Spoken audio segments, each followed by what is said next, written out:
歡迎大家嚟到 Caleb 嘅 channel。呢個咧就係今日 MV 嘅 behind the scene 啦。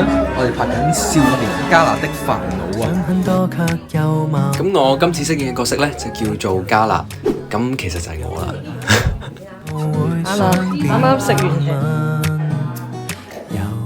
咁今次呢個 MV 咧，我就係準備去見工嘅，然之後咧就覺得自己一直都未 ready， 咁所以就好煩惱，於是乎咧就開始擺爛嘅一個故事。咁就直到家姐嘅出現啦，去鼓勵翻我先的起心肝去 get ready 啦。呢隻叫 Jonathan， 佢係我哋今次 MV 嘅男主角。你中意俾人摸㗎？係咯。我想説，我不會，社交太攰，敏感也極攰。呢個其實係第一個 MV 喺日本嗰度拍，有頂帽，3層，換衫。一句未完，原地就崩潰。一塊咯，就這麼殺夜一。唔得㗎，會肥喺塊面度啊！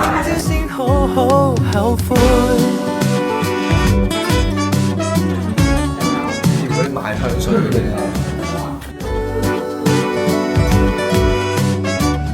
其實我而家有少少似 Gordon Flanders 喎。突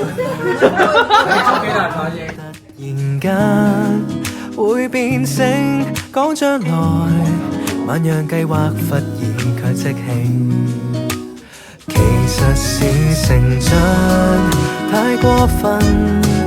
願我記得我本性。有冇興趣試下我哋呢個少年加納的煩惱嘅 band？ 健康好緊要。我想説，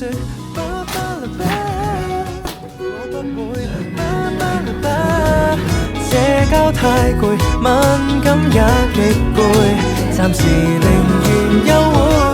我知道。我發現原來好多人都識打呔，因為中學係需要打呔。好嘅，我哋條呔啦。幾百萬人成熟又崩潰，加勒瑪利亞強立身威威都怕後悔。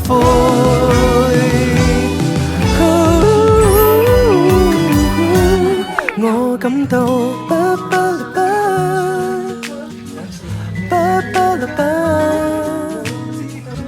我會攰，但仍然想要。佢打一次好大聲㗎。我覺得有次咧車打一次，我個彈起咗。好單條打一次啊！好誇張㗎。一次嚟㗎。我跟住話，阿叔咁大聲打一次嘅啫。一樣樣啦，而家。好似樣喎。加勒的一生苦惱未釐清，你也許都相同。聽半首歌，先再反應。OK，應該有啦，好多謝。